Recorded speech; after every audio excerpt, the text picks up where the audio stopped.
प्रिया, प्रिया, कहाँ चली गई ये लड़की? सुजाता अपनी बेटी प्रिया को ढूंढ रही थी, लेकिन वो उसे कहीं भी नहीं मिलती। ओफो, ये लड़की भी ना जाने काम के वक्त कहाँ भाग जाती है। अब मुझे ही छत पर जाकर कपड़े सुखाने होंगे। ये कहकर सुजाता कपड़ों की बाल्टी उठाकर छत की ओर चली जाती है, तो वहां छत पर उसकी बेटी प्रिया मकान मालिक के बेटे से हंस हंस कर बातें कर रही थी। मैं तुझे कब से ढूंढ रही थी, तो तू सुन क्यों नहीं रही थी, या जानबूझकर मेरी बात इग्नोर कर रही थी? नहीं तो माँ, नहीं तो वो तो मैं बस कपड़े लेने आई थी छत पर, और गगन एक्सरसाइज करने आया था और उसी के बारे में थोड़े टिप्स दे रहा था। बताओ ना गगन, तुम माँ को।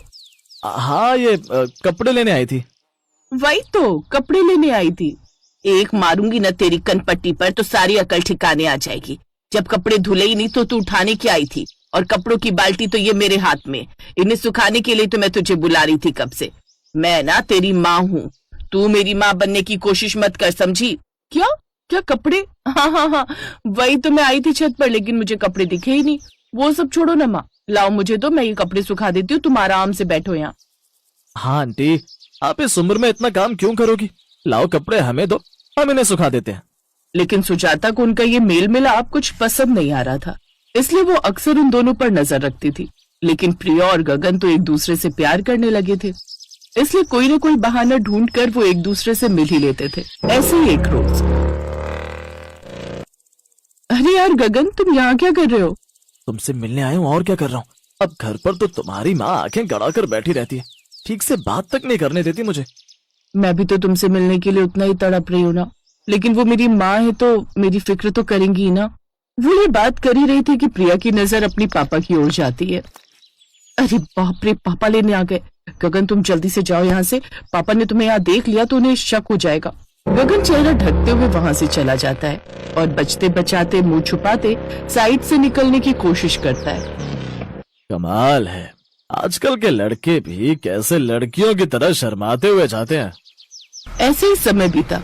एक रोज सुजाता गगन की माँ लता से, लता जी, मैं आपको कब से कह रही हूँ कम से कम मोटर तो चला दीजिए, पानी खत्म हो गया है। बार बार पानी का इस्तेमाल करोगे तो नल खुला रखोगे तो पानी खत्म होगा ही ना, बस लड़ने का बहाना चाहिए आपको। हाँ तो पानी इस्तेमाल करने के लिए होता है, और रही बात बिजली के बिल की तो हम भी आधा बिल देते हैं। अब जल्दी से मोटर चला दो, मेरे सारे बर्तन ऐसे ही रखे हैं, अभी कोई टाइम नहीं है मोटर चलाने का। अब सुबह आना, सुबह ही मोटर चलेगी। अरे लेकिन मुझे सुबह उठकर खाना भी बनाना होता है। चलिए अब जल्दी से मोटर चला दीजिए। ये मेरा घर है, तुम्हारा नहीं जो मुझे ऑर्डर दे रही हो। कभी कभी तो लगता है गलती कर दी तुम जैसे किराएदारों को रखकर। वो तो कोई किराएदार नहीं मिल रहा था, इसलिए मजबूरी में रखना पड़ा, नहीं तो ऐसे लड़ाकू लोगों को मैं अपने यहाँ जगह नहीं देती। हाँ, हमें भी कोई शौक नहीं है यहाँ रहने का, वो तो हमें यहाँ आसपास और कहीं किराए पर घर नहीं मिला तो हम भी यहाँ नहीं आते। वैसे भी पता चल गया कितनी झगड़ालू हो आप। हाँ तो तुम कौन सी दूध की धुली हो, अच्छे से जानती हूँ तुम्हें, बताया था तुम्हारी देवरानी ने कि कितनी झगड़ालू हो तुम। उन दोनों की आवाज सुनकर गगन और प्रिया भी वहां आ जाते हैं। क्या हुआ माँ, आप दोनों लड़ क्यों रही हैं? इन लोगों के दिन अब यहाँ पूरे हो गए हैं, अब इन्हें कहो जल्दी से अपना बोरिया बिस्तर उठाओ और चलते बनो यहाँ से। माँ क्या कह रही हो, अचानक से क्या हो गया? ठीक कह रही हूँ, जल्दी से नए किराएदार ढूंढ कर ले आ, महीना खत्म होते ही इनको यहाँ से चलता कर। हाँ हाँ, तो हम कौन सा यहाँ रुकना चाहते हैं, हमें भी कोई शौक नहीं, जैसे महीना पूरा होगा ये घर छोड़कर चलते बनेंगे। चल प्रिया यहाँ से। वो अपनी बेटी के साथ ऊपर चली जाती है। सुजाता लता के यहाँ किराए पर रहती थी। गगन मकान मालकिन लता का बेटा था। प्रिया अपने परिवार के साथ पिछले 6 महीनों से उनके यहाँ रह रही थी। इसी दौरान उन दोनों को आपस में प्यार हो गया, लेकिन वो दोनों अपनी माँ के झगड़े के कारण दुखी हो जाते थे। फिर एक रोज देर रात दोनों छत पर मिलते हैं। अब हम यहाँ से चले जाएंगे तो हम दोनों कैसे मिल पाएंगे? मैं तो तुम्हारे बिना नहीं रह पाऊंगी गगन। इसीलिए कहता हूँ दोनों शादी कर लेते हैं। लेकिन क्या हमारे घर वाले इसके लिए मानेंगे? मेरा मतलब है। तुम अच्छे से जानती हो हमारी माओ में आपस में बिल्कुल नहीं बनती, अगर हम उनसे पूछेंगे तो वो कभी नहीं मानेंगी, इसीलिए अब हमारे पास एक ही ऑप्शन है। वो क्या? कोर्ट मैरिज करने का।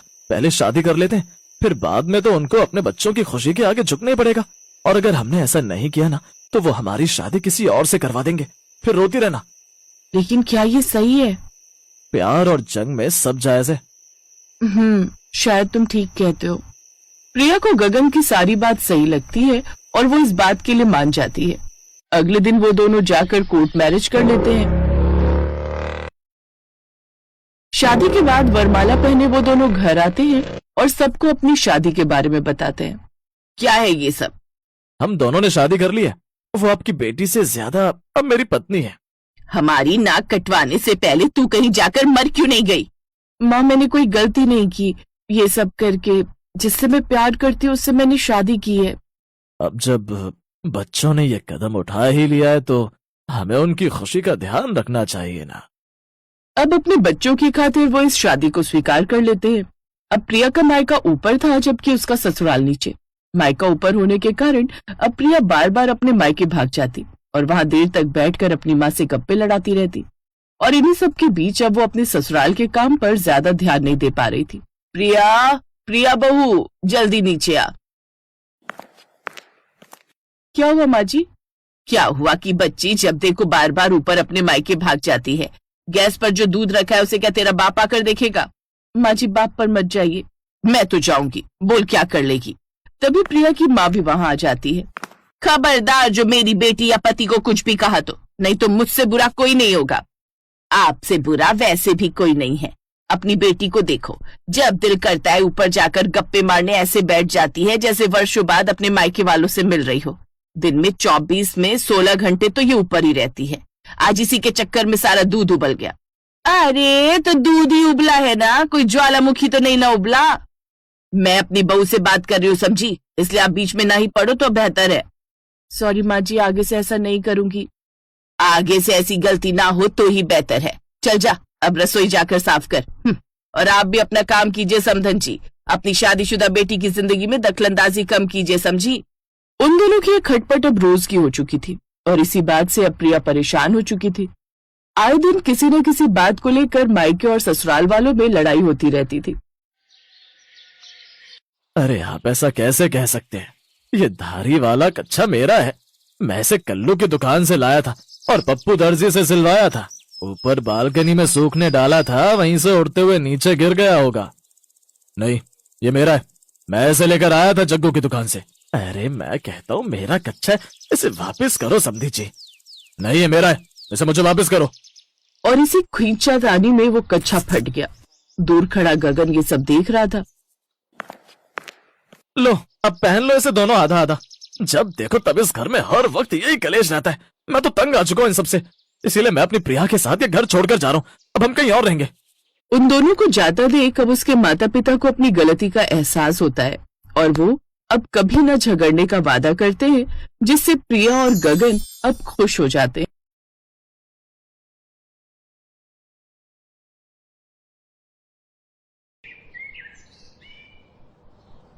उफ, कभी कभी तो मन करता है इन लंबे बालों को काट कर ना एकदम छोटा कर दूं।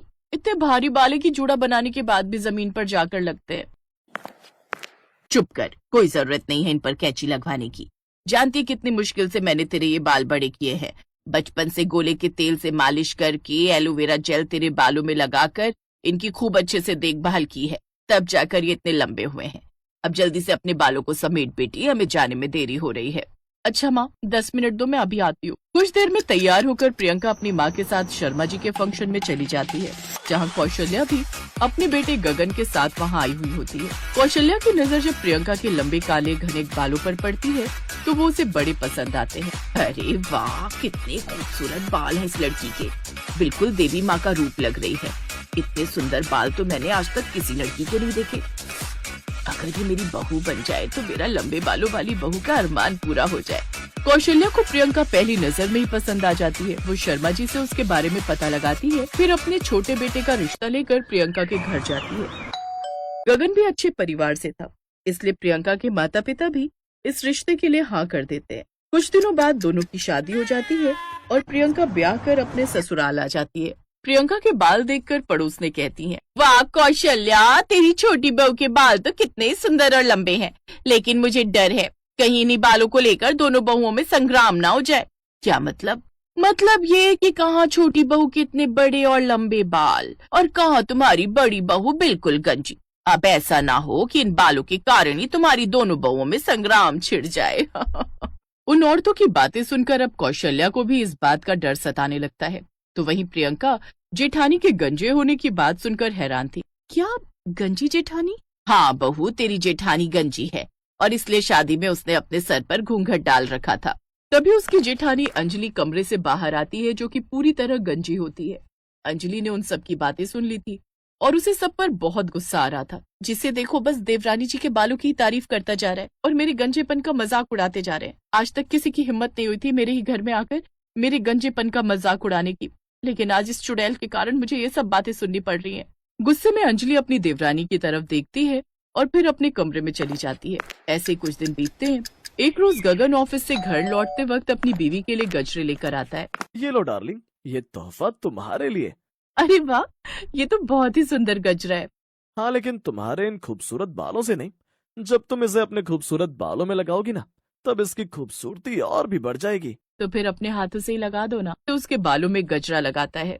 दूर खड़ी अंजलि की नजर उस पर जाती है तो वो गुस्से से भनभनाते हुए अपने कमरे में जाती है। क्या किस्मत है उस देवरानी की, एक तो ऊपर वाले ने इतने लंबे खूबसूरत बाल दे दिए, ऊपर से इतना प्यार करने वाला पति। देखो जरा बाहर जाकर कैसे प्यार से उसके लिए गजरा लेकर आए है और उसके बालों में लगा रहा है। तो तुम क्या चाहती हो, मैं भी तुम्हारी इस टकली टाट के लिए फूल लेकर आऊं?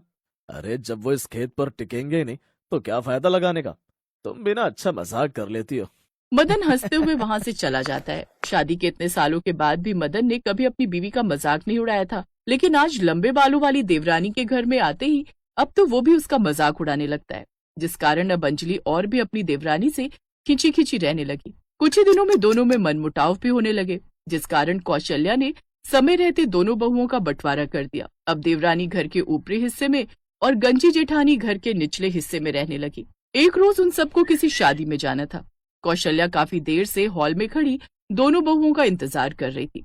ओफो बहुओं, अब आ भी जाओ, कितना वक्त लगाओगी? माँ जी वो बाल संवारने में। हाँ हाँ रहने दे बहू, जानती हूँ तुझे तो वक्त लग ही गया होगा, लेकिन इस मुई गंजी को क्यों इतनी देर लग गई? इस टकले को चमकाने में क्यों देर हो गई तुझे? तुझे तो बल्कि जल्दी से तैयार होकर अपनी देवरानी की मदद करनी चाहिए थी। अब चलो भी, बारात आ जाएगी। कुछ देर बाद वो सब शादी में पहुंचे तो सबकी नजर देवरानी के खूबसूरत बालों पर जाती तो उसकी तारीफ करते नहीं थकते। वाओ प्रियंका भाभी, आप तो वैसे ही कितने खूबसूरत हो, ऊपर से ये खूबसूरत बाल आपकी खूबसूरती में चार चांद लगा रहे। बताओ ना आप अपने बालों में क्या लगाते हो? अच्छा आओ, मुझे आपके साथ सेल्फी लेकर सोशल मीडिया पर अपलोड करनी है। पूरी शादी में सबका ध्यान सिर्फ प्रियंका के बालों पर था। सब उसे ही घेर कर खड़े थे। अंजलि भले ही जेठानी थी, लेकिन फिर भी उसे वो इज्जत नहीं मिल रही थी जो उसकी देवरानी को मिल रही थी। अब प्रियंका के लिए उसके मन में नफरत और भी बढ़ गई। उस रात घर आकर वो भी चैन की नींद नहीं सो पाई। बड़ा घमंड है ना इस देवरानी को अपने इन लंबे बालों पर। अब इसे ऐसा मजा चखाऊंगी कि ये भी याद रखेगी। अगले दिन वो ऊपर अपनी देवरानी के कमरे में जाती है और उसके बिस्तर पर च्युइंगम चिपका देती है। कुछ देर बाद जब देवरानी रसोई में काम करके अपने कमरे में कमर सीधी करने के लिए लेटती है तो उसके बालों में च्युइंगम चिपक गई। आ, आ, अरे ये क्या, मेरे बाल ये चिपक कैसे गए? माँ जी। कुछ देर बाद वो दोनों वहाँ आती हैं। माँ जी देखिए ना, मेरे बालों में च्युइंगम चिपक गई। ओह नो, लगता है अब तो आपके बालों को कटवाना पड़ेगा देवरानी जी। मैं अभी कैंची लाती हूँ। नहीं, उसकी कोई जरूरत नहीं है, तू 2 मिनट रुक बहू, मैं अभी आई। सास फ्रिज से बर्फ लेकर आई और प्रियंका के बालों पर लगाकर उस च्युइंगम को छुड़वा दिया। ओह नो, इस बुढ़िया ने तो ये प्लान चौपट कर दिया। कोई बात, ये ना सही तो दूसरा प्लान सही। अगले दिन जब प्रियंका नहा रही होती है तो उसकी जेठानी ऊपर उसके फ्लोर में जाती है और उसके कमरे में रखे नारियल के तेल में हेयर रिमूवर लिक्विड मिला देती है। फिर जब प्रियंका वो तेल अपने बालों में लगाती है तो उसके काफी बाल झड़ जाते हैं। ओह गॉड, मेरे बाल इतने कैसे झड़ने लगे? तेल की एक्सपायरी डेट तो ठीक है। हो सकता है प्रियंका कोई मिलावटी तेल आ गया हो। ऐसा करो, ये बोतल तुम फेंक दो, मैं कल ऑफिस से आते हुए नया तेल ले आऊंगा। ऐसे ही कुछ दिन बीत जाते हैं। अंजलि हर वो प्रोडक्ट यूज करती जो प्रियंका यूज करती थी, लेकिन फिर भी उसके सर पर बाल नहीं आते थे। अपने टकलेपन से अब वो परेशान हो चुकी थी और अपनी देवरानी के लंबे बाल देखकर भी। इसलिए अब उसने फैसला किया कि अब वो कुछ ऐसा करेगी जिससे उसकी देवरानी के सारे बाल ही खराब हो जाए और उसे अपने बाल कटवाने पड़े। फिर अगले दिन जब देवरानी ऊपर अपनी बालकनी में अपने बाल खोलकर बैठी थी तो नीचे खड़ी गंजी जेठानी के मन में एक विचार आया। अब आज देवरानी के लंबे बालों का ये आखिरी दिन होगा, अब आएगा मजा। अंजलि तुलसी में दिया जलाने के बहाने दिया लेकर बाहर आई और अपनी देवरानी के लंबे लटकते हुए बालों के पास वो जलता हुआ दिया रख देती है, जिसके चलते धीरे धीरे प्रियंका के बालों में आग लगने लगती है और उसके बाल जलने लगते हैं। प्रियंका संभालो खुद को। कौशल्या वहाँ आती है और अपनी बड़ी बहू को जोरदार थप्पड़ मारती है। अच्छे से जानती हूँ ये सब तूने जानबूझकर किया है। ये आप क्या कह रही हैं? मैं भला ऐसा क्यों करूंगी? क्योंकि तू उसके लंबे बालों से जलती है और ये बात प्रियंका को बहुत पहले ही पता चल चुकी थी। वो च्युइंगम भी तूने ही उसके बिस्तर पर चिपकाई थी और तेल में भी तूने ही मिलावट की थी। हमें तेरे पति ने सब बता दिया है। मुझे शर्म आती है तुझे अपनी बहू कहते हुए भी। तो मैं और क्या करती? जब से ये आई आप सब इसके बालों की तारीफ करते रहते और मेरे गंजेपन का मजाक उड़ाते रहते थे। अब मेरे बाल अपने आप झड़ते चले गए तो इसमें मेरा क्या कसूर है? अंजलि रोने लगती है। तभी प्रियंका उसे गले से लगा लेती है। अगले दिन प्रियंका अंजलि को लेकर बालों वाले डॉक्टर के पास जाती है और उसके गंजेपन का इलाज करवाती है, जिससे उसके बताए हुए प्रोडक्ट से अब अंजलि के सर पर भी बाल आने लगते हैं और अब वो दोनों देवरानी जेठानी खुशी खुशी रहती हैं।